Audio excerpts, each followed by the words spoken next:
नमस्कार। भारत में ब्रिटिश शासनकाल के दौरान ब्रिटिश संसद के द्वारा कई छोटे बड़े अधिनियमों को लागू करने के लिए प्रावधान लाया गया था। इसी में एक छोटा सा अधिनियम था 1869 ईस्वी का अधिनियम। तो इसके द्वारा भारत में कौन सा प्रावधान ब्रिटिश संसद के द्वारा लाकर मंजूरी दी गई लागू करने के लिए, इसी से संबंधित हम लोग बातों की चर्चा करेंगे।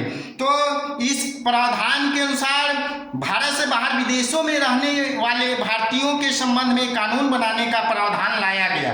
यानी कि उस समय तत्कालीन समय में विदेशों से भारत के राष्ट्रीय क्रांतिकारी आंदोलनकारियों और नेताओं का संबंध रहा था। और इसमें उस समय क्या किया जाता था ब्रिटेन के द्वारा कि कई देशों में जो है से बंधक बनाकर भारतीय मजदूरों को ले जाया जाता था, जिन्हें गिरमिटिया मजदूर कहा जाता था। तो उनके संबंध में भी कानून बनाने का प्रावधान लाया गया।